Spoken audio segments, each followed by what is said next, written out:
तो हम लोग जो है एमपी असिस्टेंट प्रोफेसर 2024 का जो अभी हाल फिलहाल जो एग्जाम हुआ है उसी को सॉल्व करेंगे। ठीक है ना। ये पेपर हुआ है 4 अगस्त को। 4 अगस्त को ये पेपर हुआ है। इसका केवल इकोनॉमिक्स वाला पार्ट हम लोग करेंगे। ठीक है ना। तो पहला क्वेश्चन आप लोग देखिए। पहला क्वेश्चन दिया हुआ है कि निम्नलिखित में से कौन सा सही है। तो पहला ऑप्शन है सामाजिक कल्याण आर्थिक कल्याण का एक हिस्सा है। ठीक है। दूसरा ऑप्शन है आर्थिक कल्याण सामाजिक कल्याण का एक हिस्सा है, जस्ट अपोजिट। और तीसरा है आर्थिक कल्याण और सामाजिक कल्याण संबंधित नहीं, और आर्थिक कल्याण और सामाजिक कल्याण एक दूसरे के विरोधाभासी। क्यों भाई? तो इसका आंसर क्या हो जाएगा? बताइए, आप लोग कमेंट करिए। B sir. बी, बिल्कुल एकदम सही है। आप लोगों ने बताया कि देखो, जो सोशल डेवलपमेंट होता है ना, सोशल जो वेलफेयर होता है वो बड़ी चीज है। ठीक है ना। सोशल वेलफेयर का पार्ट होता है इकोनॉमिक वेलफेयर। ठीक है। इकोनॉमिक वेलफेयर एक छोटी चीज है। जैसे बाप के जो बच्चे होते हैं उसके बेटे हैं, तो ऐसे ही बाप कौन है? सामाजिक कल्याण। और उसके छोटे छोटे बच्चे हैं आर्थिक कल्याण। ठीक है ना। सामाजिक कल्याण का एक बच्चा, एक छोटा रूप है उसका। आर्थिक कल्याण होगा तो सामाजिक कल्याण भी। तो सामाजिक कल्याण एक ब्रॉड कॉन्सेप्ट, और आर्थिक कल्याण जो है एक नैरो कॉन्सेप्ट। तो आर्थिक कल्याण सामाजिक कल्याण का एक हिस्सा है। तो इसका आंसर बी है। ठीक है ना, बी। अब दूसरा क्वेश्चन पढ़िए आप लोग। दूसरा क्वेश्चन है, ये तो हम लोग बहुत बार क्विज में कर चुके हैं। दूसरा क्वेश्चन है शून्य आधारित बजट के जनक किसे माना जाता है? क्यों भाई? शून्य आधारित बजट का जनक किसे माना जाता है? बताइए तो जरा, कमेंट करिए आप लोग। ए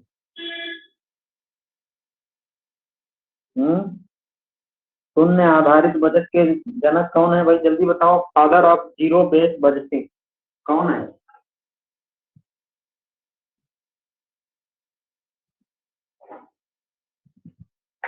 सब लोग आंसर देने का प्रयास करिए। Father of zero based budgeting कौन है? सब लोग ये कह रहे हो, पीटर पायर। क्यों भाई? पीटर पायर जो है जीरो बेस्ड बजटिंग के जनक कहे जाएंगे कि कोई और है? हम्म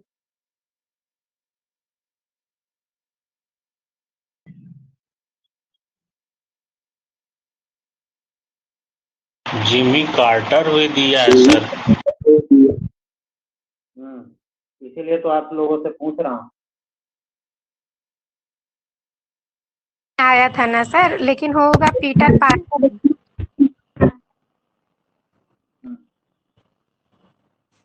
तो आप लोग कौन सा आंसर मान रहे हो? ए सब लोग बता रहे हैं।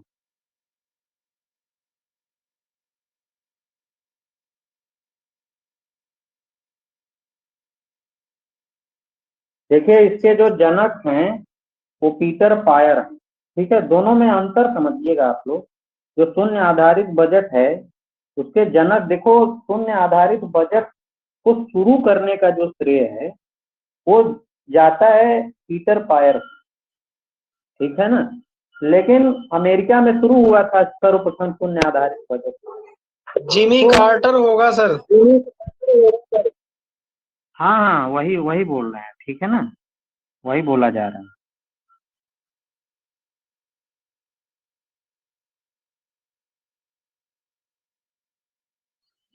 जनक माने जाएंगे, लेकिन इसके पीछे का मैं तर्क बता रहा था कि ये जो जिमी कार्टर हैं, जिमी कार्टर उस समय राष्ट्रपति थे अमेरिका के। ठीक है।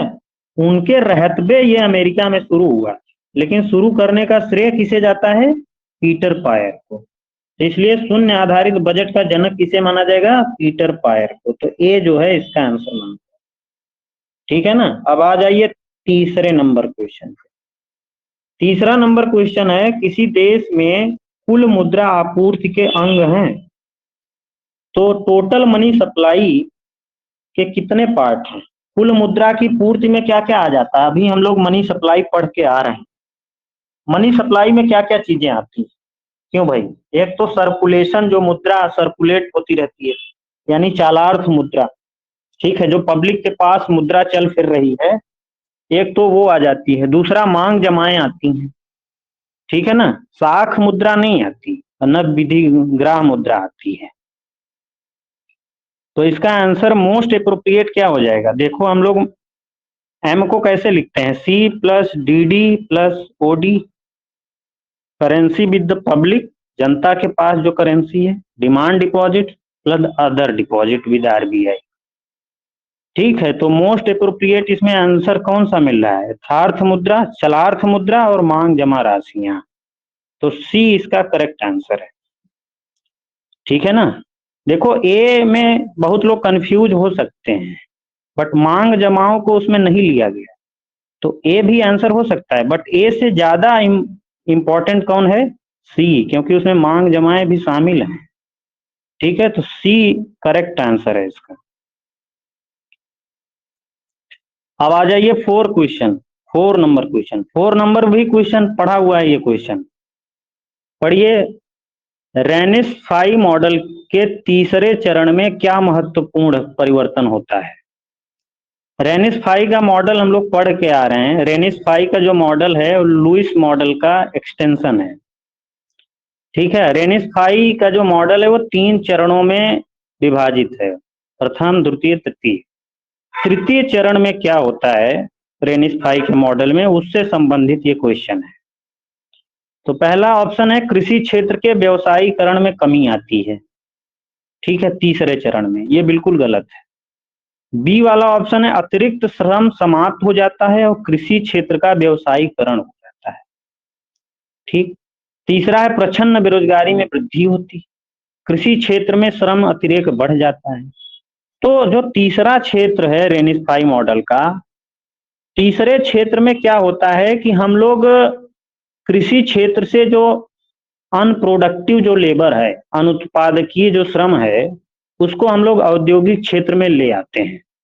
तो तीसरे क्षेत्र आते आते ना वो समाप्त हो जाता है, जो अतिरिक्त श्रम लेबर कृषि क्षेत्र में पड़ा हुआ था वो समाप्त हो जाता है, और कृषि क्षेत्र का भी थर्ड फेज में रेनिस फाई के मॉडल में कॉमर्शलाइजेशन हो जाता है, व्यवसायीकरण हो जाता है, और कृषि क्षेत्र भी डेवलप करने लगता है। वहां भी लोगों की जो वर्कर्स हैं उनकी मजदूरी बढ़ने लग जाती है। तो जो माइग्रेशन है एग्रीकल्चर सेक्टर से इंडस्ट्री सेक्टर की ओर रुक जाता है, क्योंकि वो भी डेवलप हो जाता है, एग्रीकल्चर सेक्टर भी। तो ये कहानी रेनिस फाई मॉडल। तो इसका आंसर क्या हो जाएगा, बी, ठीक है, बी जो है करेक्ट आंसर है। चलिए 5वां नंबर क्वेश्चन देखिए। 5वां क्वेश्चन कह रहा है कि उत्पादकता हासिल करने के लिए एरो का लर्निंग बाय डूइंग सिद्धांत किस अवधारणा पर ध्यान केंद्रित करता है।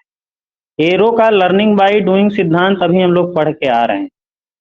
तो लर्निंग बाय डूइंग सिद्धांत एरो ने दिया था, शिक्षा में निवेश पर जोर देता है, सरकारी नीतियों पर, अभ्यास में आत्मनिपुणता, लघु नवाचारों पर, प्रौद्योगिकी के आयात पर। कौन सा आंसर हो जाएगा इसका, क्यों भाई, लर्निंग बाय डूइंग। लर्न इंसान कैसे करता है, अभ्यास से, आत्मनिपुणता से, नवाचारों से, इन्हीं सबसे तो सीखेगा, लर्निंग करेगा। तो इन्हीं पर ज्यादा इनका जोर था। तो इसका आंसर क्या हो जाएगा, सी। अब देखो 6th क्वेश्चन, देखो 6 नंबर क्वेश्चन है कि G20 का जो सम्मेलन हुआ था, 18वां सम्मेलन G20 का कहाँ हुआ था, भारत में, और वो कितने दिन तक हुआ था उससे क्वेश्चन है। तो G20 का सम्मेलन बेटा भारत में किस दिन हुआ था, कितने दिन हुआ था, 9 से 10 सितंबर तक हुआ था, ठीक है। 9 से 10 सितंबर तक भारत में 18वां शिखर सम्मेलन G20 का मनाया गया था। तो 9 से 10 सितंबर इसका आंसर है, ए करेक्ट आंसर है, ठीक है ना। क्यों भाई, समझ में आ रहा है ना सभी को? जी सर, हाँ बेटा। बिल्कुल। गुड। सातवां क्वेश्चन देखिए, EFF का फुल फॉर्म पूछ रहा है। EFF, EFF क्या है भाई? इसका फुल फॉर्म क्या है? Extended fund facility. Extended fund facility, इसका फुल फॉर्म क्या है? Extended fund facility. Extended fund facility, तो इसका आंसर क्या हो जाएगा? विस्तारित निधि सुविधा। जो पेपर जिसका है ये प्रभावी निधि सुविधा लगा है, इसका गलत है। आंसर क्या हो जाएगा? विस्तारित निधि सुविधा। तो आंसर विल बी ए। ठीक है ना? चलिए आगे बढ़ते हैं। आठवां नंबर क्वेश्चन देखिए, गुनार मिल्डार की थ्योरी से आया है क्वेश्चन, जो अभी हम लोग पढ़ के आ रहे हैं ग्रोथ इकोनॉमिक्स में। गुनार मिल्डार की थ्योरी है, उनके अनुसार क्षेत्रीय असमानता का प्रमुख कारण क्या है? रीजनल जो इनइक्वालिटी है डेवलपिंग कंट्री में, विकासशील देशों में या अल्प विकसित देशों में जो क्षेत्रीय समानताएं हैं, उनका प्रमुख कारण क्या है गुनार मिल्डार के अनुसार? गुनार मिल्डार ने दो प्रभाव बताए थे, आप लोगों को पता है? क्यों भाई? गुनार मिल्डार ने दो तरह के प्रभाव की चर्चा करी थी अपनी थ्योरी में। एक है बैकवास प्रभाव, एक होता है प्रसार प्रभाव। प्रसार प्रभाव अच्छा माना जाता है देश के लिए, और बैकवास प्रभाव बुरा माना जाता है देश के लिए। तो इनइक्वालिटी कब होगी? जब बुरा वाला ज्यादा हो। क्यों भाई? बुरा वाला ज्यादा हो और अच्छा वाला कम प्रभावी, तभी तो असमानता आएगी। तो बैकवास प्रभाव जब मजबूत होगा और कमजोर प्रसार प्रभाव होगा, स्प्रेड इफेक्ट जो है वो कमजोर होगा, और बैकवास इफेक्ट जो है मजबूत होगा, स्ट्रांग होगा, तभी तो असमानता होगी भाई। क्यों भाई? बताओ। तो इसका आंसर क्या हो जाएगा? बी। बी जो है इसका करेक्ट आंसर। हाँ बेटा, क्लियर है ना सभी को? जल्दी बताओ। 8 का बी।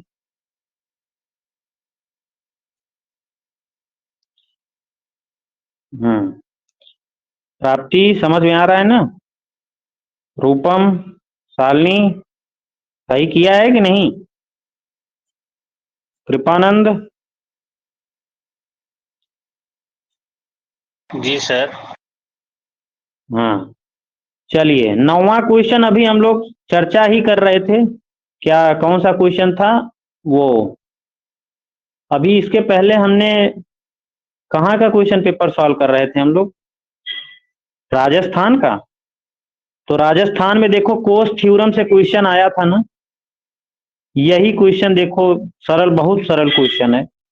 पूछ रहा है कि कोस थ्योरम के संबंध में निम्नलिखित में से कौन सा कथन उपयुक्त लग रहा है कि यदि वाह्यता के संदर्भ में दोनों पक्ष मिलकर सौदेबाजी कर सकें कि संसाधन का कुशलतम उपयोग सुनिश्चित हो सके। तो कोस थ्योरम की हम लोग 2-3 मान्यताएं देखे थे, अजम्पशन। उनमें से एक मान्यता थी कि जब दोनों पक्ष सौदेबाजी करेंगे ना, तो जो सौदेबाजी की जो लागत होगी वो शून्य होगी। ये कोस ने मान करके चला था। तो इसका ऑप्शन लगा दो, शून्य लेन देन लागत, जीरो ट्रांजेक्शन कॉस्ट। यानी जो सौदेबाजी, जो लेन देन, जो ट्रांजेक्शन होगा दोनों के बीच में, उसकी कोई कॉस्ट नहीं आएगी, तो शून्य लेन देन लागत। तो इसका आंसर क्या हो जाएगा? सी। क्यों भाई, क्लियर है ना? चलिए 10वां नंबर क्वेश्चन देखिए, 10 नंबर। हिग्स के अनुसार तकनीकी परिवर्तन को श्रम बचतकारी कब कहा जाए? हम लोग टेक्निकल चेंज पढ़ के आ रहे हैं। तकनीकी परिवर्तन, तकनीकी परिवर्तन 3 इकोनॉमिस्टों ने दिया था, हिग्स, हैरोल्ड और सोलो। तीनों का हम लोग पढ़ के आ रहे हैं। तो हिग्स का जो तकनीकी परिवर्तन था वो दोनों था। हिग्स का जो तकनीकी परिवर्तन है वो श्रम बचतकारी भी है और पूंजी बचतकारी भी। यानी लेबर सेविंग, कैपिटल सेविंग, या लेबर आर्गुमेंटिंग या कैपिटल आर्गुमेंटिंग, दोनों कह सकते। यानी इनका जो टेक्निकल चेंज था, तकनीकी परिवर्तन था, ये प्रोडक्ट आर्गुमेंटिंग था या फैक्टर आर्गुमेंटिंग था। यानी दोनों श्रम गहन और पूंजी गहन दोनों तरह की तकनीकी परिवर्तन की ये बात करते थे। तो लेकिन क्वेश्चन में केवल श्रम बचतकारी का ही यानी श्रम बचतकारी का क्वेश्चन आया, केवल एक का। तो श्रम बचतकारी का मतलब क्या है? श्रम बचाना और पूंजी का इस्तेमाल करना। लेबर सेविंग टेक्निकल चेंज का मतलब क्या है? लेबर को बचाना, लेबर को अपने पास रखना और पूंजी का उपयोग करना। तो देखो जल्दी से बताओ चारों ऑप्शन में कौन सा ऑप्शन सही है? जल्दी बताइए आप लोग, थोड़ा सा दिमाग लगा के। पहला ऑप्शन है श्रम की तुलना में पूंजी का सीमांत उत्पादन घट जाता है। अब सवाल ये उठता है कि कोई भी चीज आप उपयोग कब करते हो? जब उसकी प्रोडक्टिविटी ज्यादा हो। यहाँ पे जो उत्पादक है वो श्रम का सेव कर रहा है जबकि वो पूंजी का उपयोग कर रहा है, यानी पूंजी की सीमांत उत्पादकता क्या है? ज्यादा है, तभी तो पूंजी का उपयोग कर रहा है और श्रम को बचत कर रहा है। तो पहला ऑप्शन तो गलत हो जाएगा। पहला ऑप्शन क्या कह रहा है कि श्रम की तुलना में पूंजी का सीमांत उत्पादन घट रहा है। अब श्रम बचत कर रहा है, इसका मतलब पूंजी का उपयोग कर रहा है, तो पूंजी का जब सीमांत उत्पादन घटेगा तो पूंजी का उपयोग कैसे करेगा? तो ये ऑप्शन गलत है ना।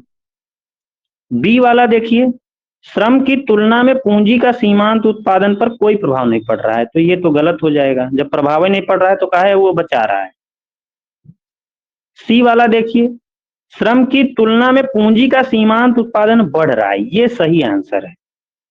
अब ये बताओ जब श्रम की तुलना में पूंजी का सीमांत उत्पादन बढ़ रहा है तो एक उत्पादक क्या करेगा? एक प्रोड्यूसर, रेशनल प्रोड्यूसर क्या करेगा कि भैया उसको लग रहा है कि जो श्रमिक को हम लगाएंगे उससे हमारी जो प्रोडक्टिविटी है वो कम होगी, जबकि पूंजी का उपयोग करेंगे हम तो उससे हमारा जो उत्पादन है वो अधिक बढ़ेगा।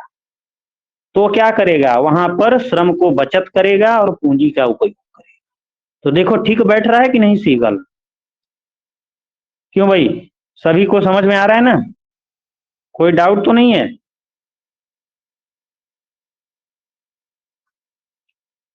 हाँ, तो इसका आंसर क्या हो जाएगा? सी। सी इसका करेक्ट आंसर है। शालिनी समझ में आ रहा है ना बेटा? कोई डाउट तो हो तुरंत बताओ, सही था कि नहीं? हाँ, अब आगे बढ़ते हैं। 11th क्वेश्चन देखिए। 11th क्वेश्चन, ये भी क्वेश्चन अभी हम लोग मल्टीप्लायर मैक्रो इकोनॉमिक्स में पढ़ के आ रहे हैं। विदेशी व्यापार गुणक की बात कर रहा है। विदेशी व्यापार गुणक, foreign trade multiplier. Foreign trade multiplier क्या होता है भाई? फॉरेन ट्रेड मल्टीप्लायर क्या होता है? 1/MPS प्लस MPM, यही तो होता है फॉरेन ट्रेड मल्टीप्लायर। एक के अपॉन में सीमांत बचत प्रवृत्ति और सीमांत आयात प्रवृत्ति, यही तो होता है प्लस में। अब हम सभी लोग जानते हैं कि सीमांत बचत प्रवृत्ति जो होती है वो किसके बराबर होती है? 1 - MPC के बराबर होती है। तो हम MPS के जगह पे 1 - MPC भी लिख सकते हैं। 1 - MPC प्लस MPM। तो देखो कहीं दिख रहा है? MPC को इस क्वेश्चन में क्या माना है? उपभोग की सीमांत प्रवृत्ति को क्या माना है? B। तो 1/1 - B। और सीमांत आयात प्रवृत्ति को क्या माना है? M। तो ये ऑप्शन किसी में दिख रहा है आप लोगों को? किस ऑप्शन में दिख रहा है? डी वाले। तो डी जो है करेक्ट आंसर हो जाएगा। ठीक है, डी वाला जो है करेक्ट आंसर हो जाएगा। अब देखो हिंदी में एक गलत है यहाँ पे। हिंदी में देखो, इसीलिए मैं कहता हूँ हिंदी इंग्लिश दोनों जानना चाहिए। मेन जो कीवर्ड होने चाहिए वो आप लोग दोनों भाषाओं में जानिए। अब यहाँ पे M को दिया है सीमांत आय प्रवृत्ति, जबकि M जो है वो सीमांत आयात प्रवृत्ति है। आप इंग्लिश वाला क्वेश्चन पेपर देखोगे तो वहां पे आयात प्रवृत्ति लिखा हुआ है। ठीक है ना? मार्जिनल प्रोपेंसिटी टू इंपोर्ट है ये। यहाँ आय त हटा दिया, त खाली है, तो इसलिए थोड़ा सा हिंदी इंग्लिश में जरूर ध्यान दीजिएगा। अब चलिए 12वें नंबर क्वेश्चन पे चलते हैं। 12 नंबर, विकास के 3 मूल तत्व कौन से हैं? जल्दी जल्दी बताइए। विकास के 3 मूल तत्व कौन से हैं? आत्मसम्मान से विकास होता है क्या भाई? आत्मसम्मान, दासता से मुक्ति, टिकाऊपन। पहला वाला तो गलत है। दूसरा वाला टिकाऊपन, न्यूनतम निर्धनता, असमानता का भाव, तो ये कुछ ठीक लग रहा है। कोई भी देश जो है सर जी डी विकास वाला, कर रहा है। डी वाला मुझे सही लग रहा है, डी वाला। डी वाला? अच्छा जी जी सर। चलिए, सब लोग आंसर करिए, सब लोग आंसर करिए, सब लोग प्रयास करिए आंसर करने का। बी है सर मेरा। B, B for ball. सब लोग आंसर करिए फटाफट।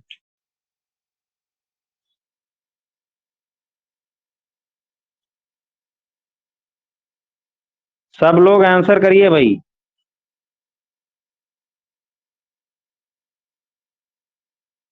हाँ, इसका आंसर बी है। ठीक है, विकास के 3 मूल तत्व, मतलब सबसे महत्वपूर्ण तत्व कौन कौन से हैं? एक तो है टिकाऊपन होना चाहिए, सस्टेनेबल डेवलपमेंट होना चाहिए। सबसे बड़ी चीज आजकल है सस्टेन ग्रोथ होनी चाहिए। ये नहीं कि 1 साल ग्रोथ हो गई तो 2 साल ग्रोथ नहीं हो रही, सस्टेन, टिकाऊपन ग्रोथ में होनी चाहिए, तब उसको हम विकास कहेंगे। और दूसरा है न्यूनतम निर्धनता होनी चाहिए, यानी गरीबी नहीं होनी चाहिए, गरीबी कम होनी चाहिए। और असमानता का अभाव होना चाहिए, मतलब जो देश में जो है हर एक आदमी के पास एक पर्टिकुलर इनकम होनी चाहिए, आय में असमानता नहीं होनी चाहिए। तो डी वाला भी ऑप्शन को मान सकते हैं, बट डी वाले से ज्यादा महत्वपूर्ण है बी, क्योंकि यहाँ पे साक्षरता का अभाव, बेरोजगारी का अभाव, गरीबी का अभाव, तो बेरोजगारी गरीबी कहीं ना कहीं एक ही फैक्टर को डिनोट कर रहा है एक तरह से। लेकिन जो सस्टेनेबल डेवलपमेंट का कॉन्सेप्ट का भाव है ना, क्या हुआ? डी क्या में कह रहे हैं आप? सर साक्षरता का अभाव। हाँ हाँ, साक्षरता का अभाव कह रहा है। हाँ सही बात है, साक्षरता का अभाव। साक्षरता तो अच्छी होनी चाहिए ना भाई, क्यों अवधेश जी? साक्षरता का अभाव होगा तो विकास कैसे माना जाएगा? जी सर, जी एजुकेशन सर, इस अच्छी वाले होनी पर चाहिए ना, ध्यान लोग नहीं दे पाया सर, नहीं सॉरी होगा। सर। हाँ, यहाँ अभाव नहीं लिखा होना चाहिए। अगर अभाव नहीं होता ना यहाँ पे, तो डी वाला ऑप्शन सही हो सकता था, लेकिन डी वाले में अभाव अन्य लिखा। अन्य फैक्टर को देखते हुए इसको भी वैसे ही मान लिया मैंने, एकदम देखा नहीं, विचार नहीं किया सर। कोई बात नहीं, कोई बात नहीं, सब लोग ऐसे ही करते हैं। एग्जाम में सबकी जो है मति जो है ना मर जाती है। ठीक है, आते हुए क्वेश्चन गड़बड़ हो जाते हैं। देखो एक चीज मैं जहां तक समझता हूँ, एग्जाम निकालना अलग बात है, नॉलेज होना अलग बात है। बहुत लोग बहुत 30 मार्क का एग्जाम में फेल हो जाते हैं, इसका मतलब ये नहीं है कि उनको नॉलेज नहीं। ठीक है, नॉलेज है सबका, किसी का क्या होता है उस समय उतना दिमाग काम नहीं करता, या फिर मानसिक संतुलन उस समय सही से काम नहीं करता, उनके क्वेश्चन आते हुए गड़बड़ हो जाते हैं। तो इसका मतलब ये नहीं कि वो पढ़ा लिखा नहीं। ठीक है, किसी भी इंसान को आप किसी एक एग्जाम से या किसी एक क्वेश्चन से जज नहीं कर सकते। ठीक है, तो सब जज करते हैं सर। हाँ, कौन? योगी जी तो इसी से जज करते हैं। अरे योगी नेताओं की बात मत करिए, नेता लोग कुछ भी कर सकते हैं। चलिए बहरहाल हम लोग आगे बढ़ते हैं। चलिए 13 नंबर क्वेश्चन देखिए, बहुत ही आसान क्वेश्चन है, ICOR का क्वेश्चन। ICOR, ICOR का फुल फॉर्म क्या है? क्यों भाई, ICOR का फुल फॉर्म क्या है? Incremental output ratio. हाँ, इंक्रीमेंटल कैपिटल आउटपुट रेशियो, यानी वृद्धिमान पूंजी उत्पाद अनुपात। वृद्धिमान पूंजी उत्पाद अनुपात, इसको ये क्या बताता है वहां? हाँ, ये क्या बताता है वो पूछ रहा है क्वेश्चन। कह रहा है ICOR का तात्पर्य किस अतिरिक्त मात्रा से? यानी अतिरिक्त, देखो पहले तो ये समझो कि पूंजी उत्पाद अनुपात होता क्या है, फिर हम लोग समझेंगे कि वृद्धिमान पूंजी उत्पाद अनुपात क्या है। पूंजी उत्पाद अनुपात, पूंजी उत्पाद अनुपात, कैपिटल आउटपुट रेशियो, आउटपुट को हम लोग वाई से डिनोट करते हैं, कैपिटल को के से। तो पूंजी उत्पाद अनुपात क्या बताता है कि एक इकाई किसी भी वस्तु का एक इकाई का उत्पादन करने के लिए कितनी कैपिटल की जरूरत है, उसी को बोलते हैं कैपिटल आउटपुट रेशियो, पूंजी उत्पाद अनुपात। लेकिन जब हम लोग वृद्धिमान की बात कर रहे हैं, इंक्रीमेंटल कैपिटल आउटपुट रेशियो की, तो वो क्या बोलेगा कि एक अतिरिक्त इकाई का उत्पादन करने के लिए, यानी अतिरिक्त इकाई का उत्पादन करने के लिए कितनी पूंजी की आवश्यकता है, उसको बोलते हैं इंक्रीमेंटल कैपिटल आउटपुट रेशियो। ठीक है ना, वृद्धिमान पूंजी उत्पाद अनुपात। तो इसका आंसर क्या हो जाएगा भाई? ए विल बी करेक्ट आंसर। ठीक है ना? हाँ, चलिए 14 नंबर क्वेश्चन देखिए। ये भी क्वेश्चन मैंने आप लोगों को आर्थिक सर्वेक्षण का क्विज जो है हमने करवाया है, तो उसमें ये क्वेश्चन हमने बनाया हुआ, एकदम हूबहू एकदम वहीं से आया हुआ है। तो 2022-23 के आर्थिक सर्वेक्षण के अनुसार फार्मा उत्पादों के उत्पादन में विश्व भर में फार्मास्यूटिकल उद्योग का स्थान क्या है? अब देखो क्वेश्चन बनाने वाले ने क्या इसमें खिचड़ी पकाई है, भारत नाम कहीं यहाँ दिख रहा है आप लोगों को? भारत के बारे में पूछ रहा है, लेकिन विश्व भर में फार्मास्यूटिकल उद्योग का स्थान क्या है? तो ऐसे भारत भी बीच में लिखना चाहिए था ना, कि भारत का विश्व भर में क्या स्थान। तो विश्व में फार्मास्यूटिकल उद्योग में भारत का स्थान तीसरा है, थर्ड पोजीशन पे है भारत। अभी आप लोग कोविड में देखोगे, कोविड में जिस दवा का ज्यादा डिमांड था, भारत से ही अधिकतर कंट्रीज ले रहे थे। तो भारत फार्मास्यूटिकल दवाओं के क्षेत्र में जो है बहुत आगे बढ़ रहा है तीव्र गति से, और विश्व में हम लोग तीसरे स्थान पे हैं। ठीक है ना? चलिए 15वां नंबर क्वेश्चन बढ़िए। आर्थिक क्षेत्रों को जोड़ने के लिए पीएम गति शक्ति योजना कब शुरू की गई? अभी हम लोग आर्थिक सर्वेक्षण पढ़े थे पिछला वाला, कि आर्थिक सर्वेक्षण में पीएम गति शक्ति योजना का शुरुआत किया गया वो बजट में। तो उसके 7 इंजन थे ना, याद होगा आप लोगों को, 7 इंजन थे पीएम गति शक्ति योजना के, 7 इंजन हैं। और ये योजना कब शुरुआत हुई इसकी भाई? 21 अक्टूबर 2021 को, 21 अक्टूबर 2021 को इस योजना की शुरुआत की गई। ठीक है ना, 21 अक्टूबर 2021 को। तो इसका आंसर क्या हो जाएगा भाई? सी जो है करेक्ट आंसर हो जाएगा। चलिए अब 16वां जो क्वेश्चन है मध्य प्रदेश से है। तो 2011 जनगणना के अनुसार मध्य प्रदेश की साक्षरता दर कितनी? मध्य प्रदेश की जो साक्षरता दर है वो 69.3% है, 69.3% जो है मध्य प्रदेश की साक्षरता है। तो बी जो है इसका करेक्ट आंसर हो जाएगा। क्या हो जाएगा? B for ball. ठीक है ना? 17 का क्वेश्चन क्या हो जाएगा? 17 का आंसर बताइए। सितंबर 2020 में मध्य प्रदेश में मृत्यु दर कितनी थी? अब ये क्वेश्चन इकोनॉमिक सर्वे से, ये क्वेश्चन जो है एसआरएस रिपोर्ट से ये क्वेश्चन है। एसआरएस रिपोर्ट का जो पूरा डेटा है वो इकोनॉमिक सर्वे में मेंशन है। इस बार का भी इकोनॉमिक सर्वे आप लोग उठा करके देखोगे तो वहां पे दिया हुआ है मध्य प्रदेश का सितंबर 2020 के एसआरएस रिपोर्ट के अनुसार मध्य प्रदेश की मृत्यु दर यानी डेथ रेट कितनी है। तो कितनी है भाई? 6.5 प्रति हजार व्यक्ति। 6.5 प्रति हजार व्यक्ति जो है।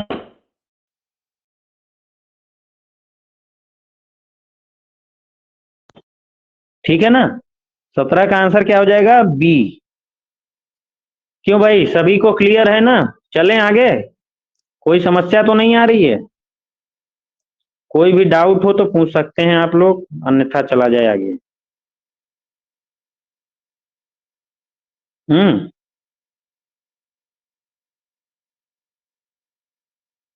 ओके, चलिए 18वां नंबर क्वेश्चन देखिए। 18 नंबर क्वेश्चन क्या कह रहा है कि मध्य स्तरीय सहकारिता बैंक को कहा जाता है। बताइए आप लोग, मध्य स्तरीय इंटरमीडिएटरी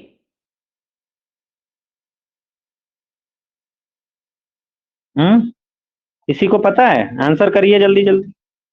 मध्य स्तरीय सहकारिता बैंक को कहा जाता है राज्य सहकारी बैंक।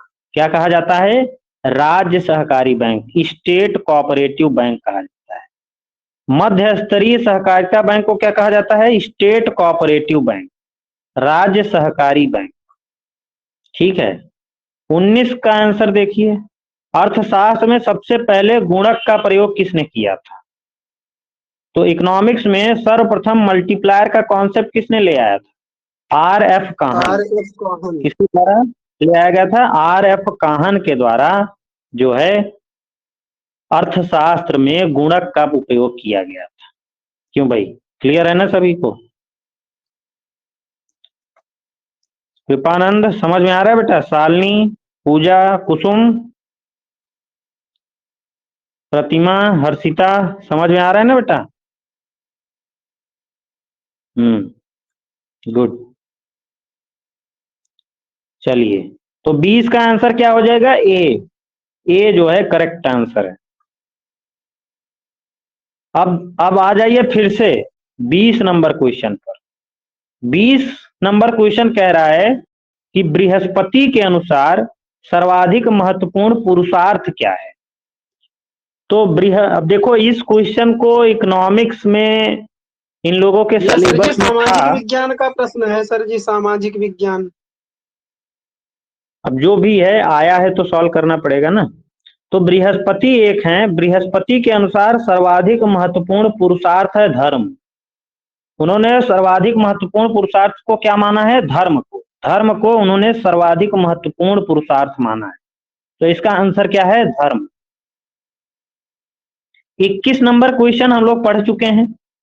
निर्भरता सिद्धांत के पिता किसको कहा जाता है? डिपेंडेंसी। इकोनॉमिक्स में एक थ्योरी है डिपेंडेंसी थ्योरी। डिपेंडेंसी थ्योरी के फादर यानी जनक किसे कहा जाता है? पॉल ए बैरन को। किसे कहा जाता है? पॉल ए बैरन जो है फादर ऑफ डिपेंडेंसी थ्योरी। कौन है? Paul A Baran. तो बी जो है correct answer, B for ball. ठीक है, तो निर्भरता सिद्धांत के पिता किसे कहा जाता है? पॉल ए बैरन को। ठीक है, पॉल ए बैरन को निर्भरता सिद्धांत का पिता कहा जाता है। तो चलिए आगे बढ़ते हैं। 22 नंबर क्वेश्चन देखिए। मध्य प्रदेश के किस क्षेत्र ने पिछले कुछ वर्षों में अपने पूंजी उत्पाद अनुपात में लगातार सुधार दिखाया है?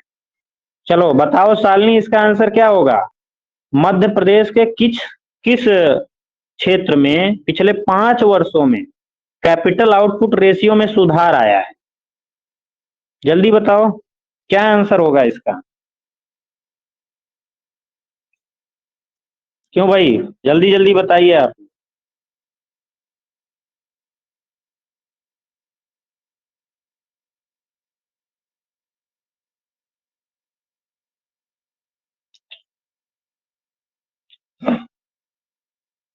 तो मध्य प्रदेश के पूंजी उत्पाद में कुछ वर्षों में सुधार आया है, वो है फार्मास्यूटिकल उद्योग।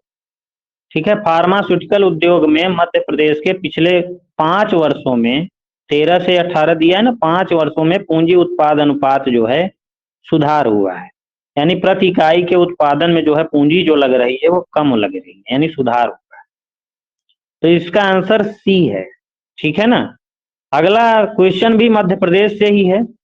मध्य प्रदेश में कौन से क्षेत्र बड़ी संख्या में गैर प्रचालन उद्योग के कारण दबाव में? क्यों भाई?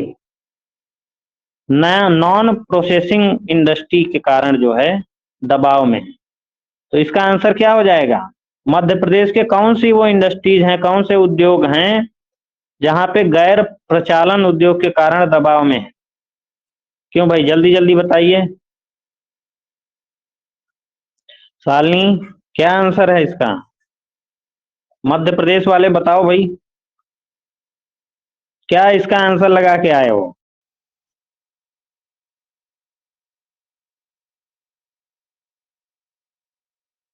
क्यों भाई?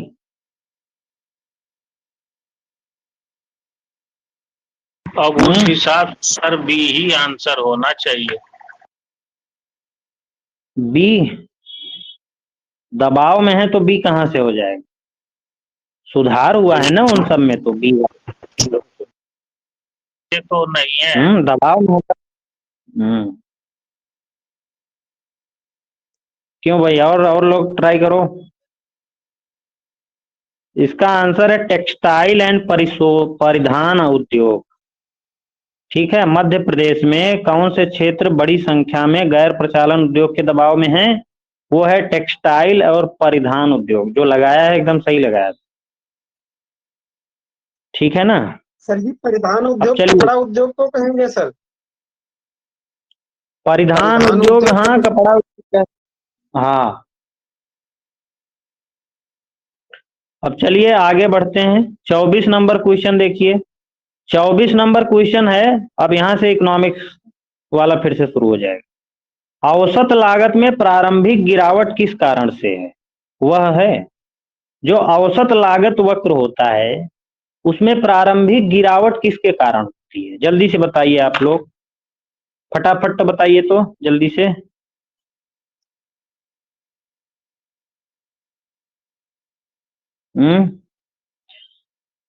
जल्दी जल्दी बताओ भाई।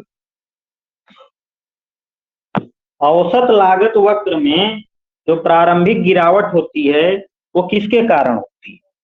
औसत परिवर्तनशील लागत के, कि बताओ रे, जल्दी जल्दी बताओ।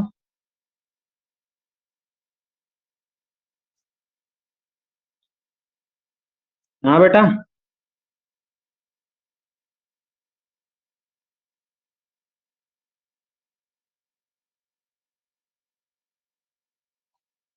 यानी जो औसत लागत होती है उसमें प्रारंभिक गिरावट किसके कारण होती है? औसत परिवर्तनशील लागत, औसत स्थिर लागत, या औसत परिवर्तनशील लागत में वृद्धि के कारण, या फिर स्थिर लागत का स्थिर होना? क्यों भाई?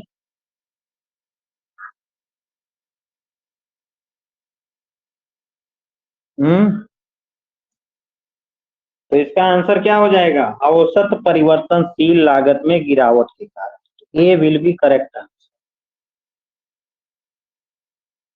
चलिए 25 नंबर क्वेश्चन देखिए। 25 नंबर, वस्तु विभेदीकरण जो है किस बाजार की विशेषता है? यानी प्रोडक्ट डिफरेंशिएशन जो है किस बाजार में पाया जाता है? प्रोडक्ट डिफरेंशिएशन जो है मेनली जो बाजार है वो है मोनोपोलिस्टिक कंपटीशन। ठीक है, एकाधिकृत प्रतियोगिता में जो है वस्तु विभेदीकरण जो है विशेषता पाई जाती है। तो इसका आंसर क्या हो जाएगा? ए। ठीक है, मोनोपोलिस्टिक कंपटीशन। मोनोपोलिस्टिक कंपटीशन में प्रोडक्ट डिफरेंशिएशन जो है प्रमुख विशेषता है उसकी। प्रोडक्ट डिफरेंशिएशन, वस्तु विभेदीकरण। ठीक है ना? अब आ जाइए 26 नंबर क्वेश्चन। ये क्वेश्चन थोड़ा सा इंटरेस्टिंग। 26 नंबर क्वेश्चन देखिए भाई। 26 नंबर क्वेश्चन है अपकिरण की माप से, मेजर ऑफ डिस्पर्जन। ठीक है, डिस्पर्जन से क्वेश्चन। तो डिस्पर्जन में ये फार्मूला आप लोगों को दिख रहा है ना? ये फार्मूला सही है।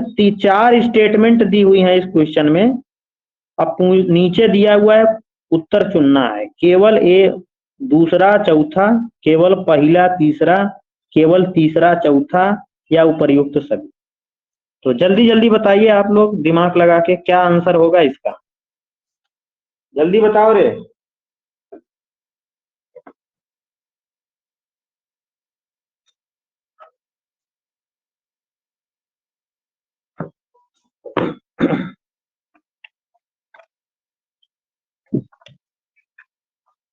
क्यों भाई? जल्दी जल्दी कमेंट करिए आप लोग आंसर।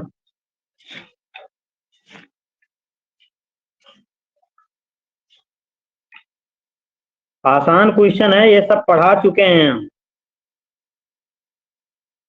रिवीजन नहीं करोगे कैसे होगा आसान?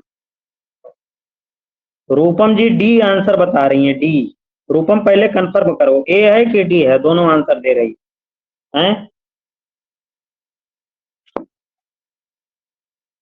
रूपेंद्र क्या आंसर दे रही हो?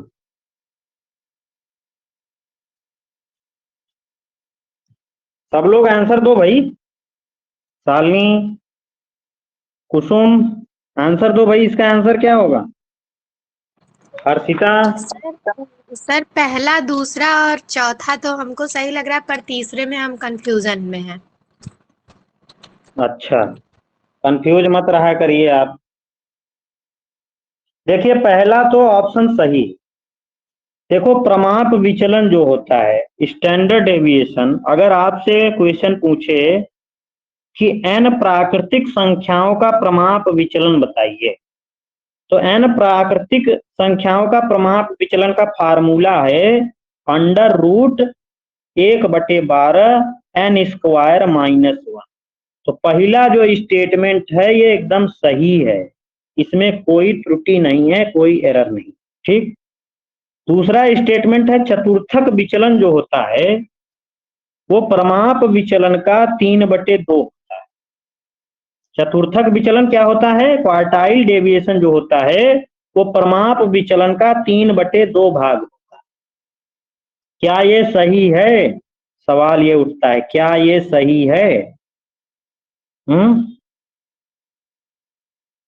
क्यों भाई, क्या ये सही है?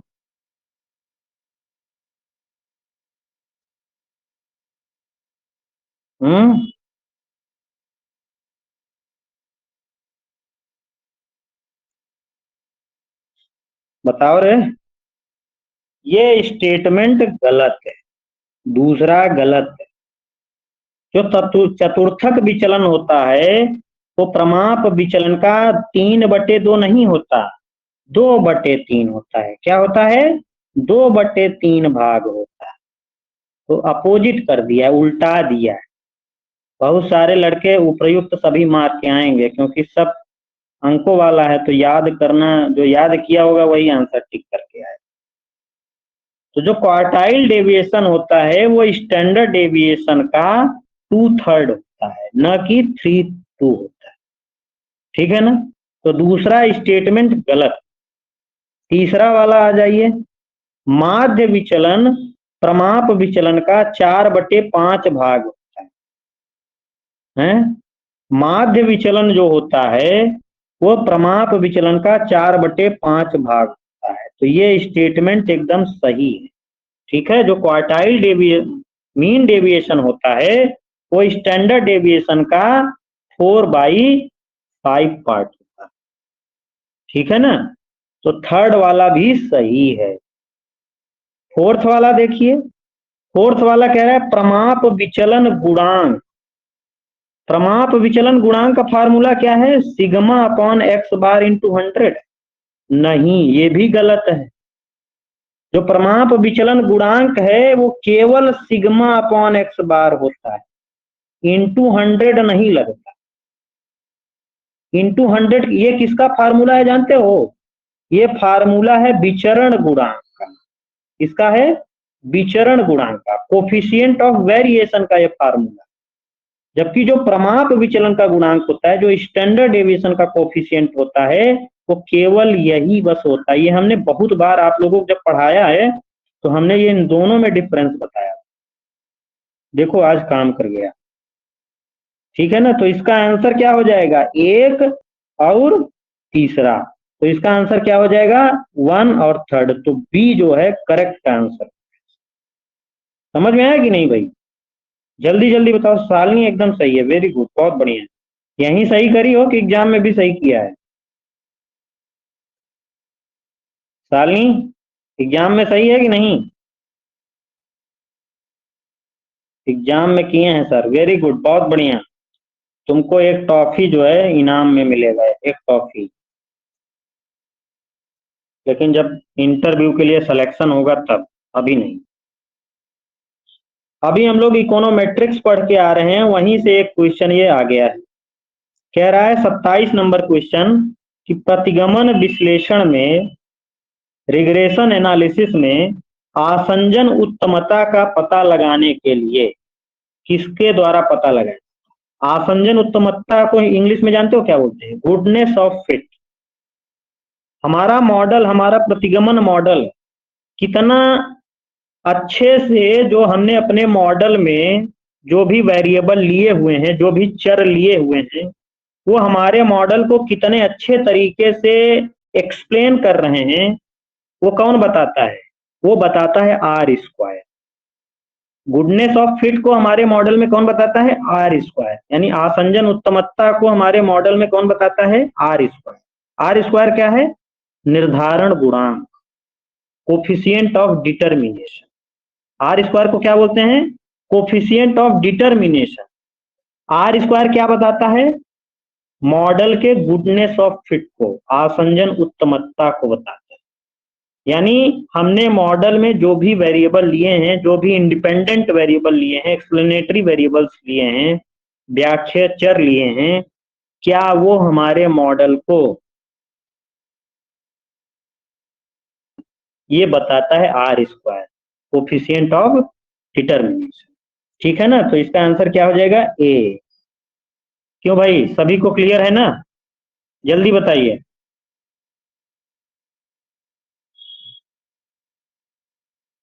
हाँ बेटा,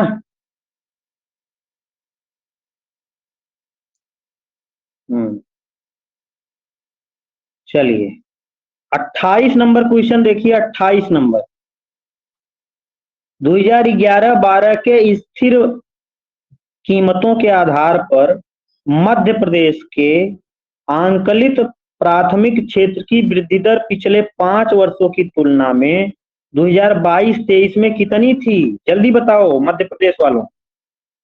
2022-23 में मध्य प्रदेश के प्राथमिक क्षेत्र, प्राइमरी सेक्टर की ग्रोथ रेट कितनी थी पिछले वर्ष की तुलना में?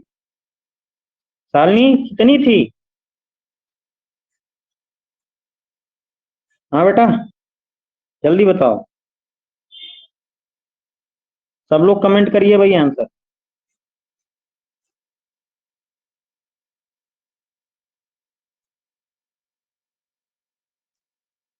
बताओ भाई।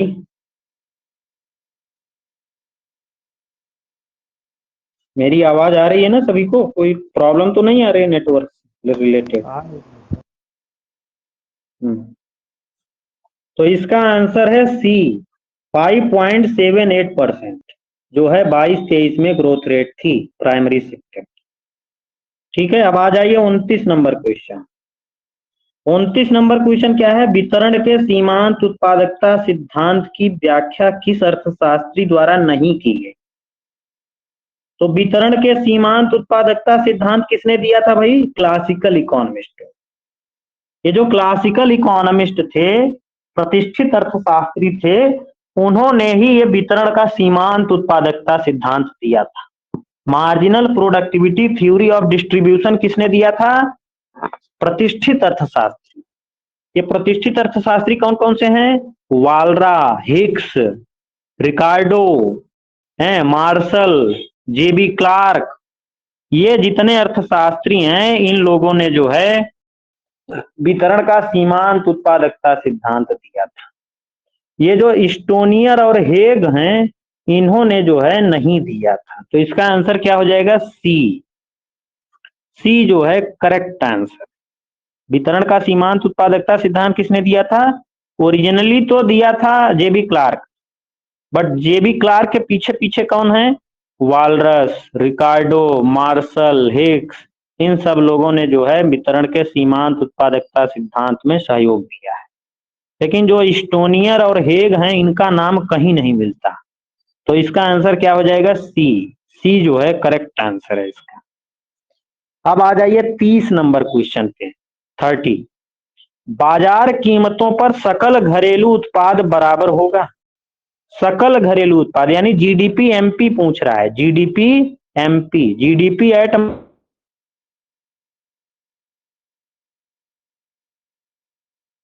घरेलू उत्पाद, सकल घरेलू उत्पाद, सकल घरेलू उत्पाद, सकल घरेलू उत्पाद। तो सब में कॉमन है सकल घरेलू उत्पाद। इसका मतलब क्या है? खेला किसका है? मार्केट प्राइस का और फैक्टर कॉस्ट का। ये बताओ किसी भी चीज का जो बाजार कीमत होता है वो कैसे डिसाइड होती है? किसी भी वस्तु का आप बाजार कीमत कैसे निर्धारित करते हो? पहले तो उस वस्तु को बनाने में फैक्टर कॉस्ट कितनी आई, साधन लागत कितनी आई, फिर बाजार में बेचने के लिए टैक्स भी तो भरना पड़ेगा। क्यों भाई? बाजार में बेचने के लिए इनडायरेक्ट टैक्स सरकार लगाती है, अप्रत्यक्ष कर जोड़ दोगे, यानी लागत में जिस वस्तु को बनाने में जो लागत आई फैक्टर कॉस्ट, जो भी वस्तु को बनाने में हम लोग साधन लगाए वो फैक्टर कॉस्ट हो गई। अब फिर वस्तु बन गई तो फिर उस पर बाजार में बेचने के लिए अप्रत्यक्ष कर सरकार लगाती है, तो अप्रत्यक्ष कर। लेकिन फिर भी सरकार कुछ सब्सिडी भी देती है, तो सब्सिडी घटा दोगे, यानी सब्सिडी को क्या लिखा है, उपादान घटा दो, उपादान। तो हमें क्या मिल जाएगा, बाजार कीमत मिल जाती है। तो बाजार कीमत बराबर क्या होती है, साधन लागत प्लस अप्रत्यक्ष कर माइनस उपादान। तो ये वाला ऑप्शन जहां भी मिल जाए वही मार दो टिक। तो साधन लागत पर जीडीपी, साधन लागत पर जीडीपी प्लस अप्रत्यक्ष कर माइनस उपादान बराबर क्या होता है, बाजार कीमत पर जीडीपी। तो इसका आंसर क्या हो जाएगा बेटा, बी। बी जो है इसका करेक्ट आंसर है। क्यों भाई, क्लियर है ना सभी को? बताइए। हाँ बेटा, सभी को क्लियर है?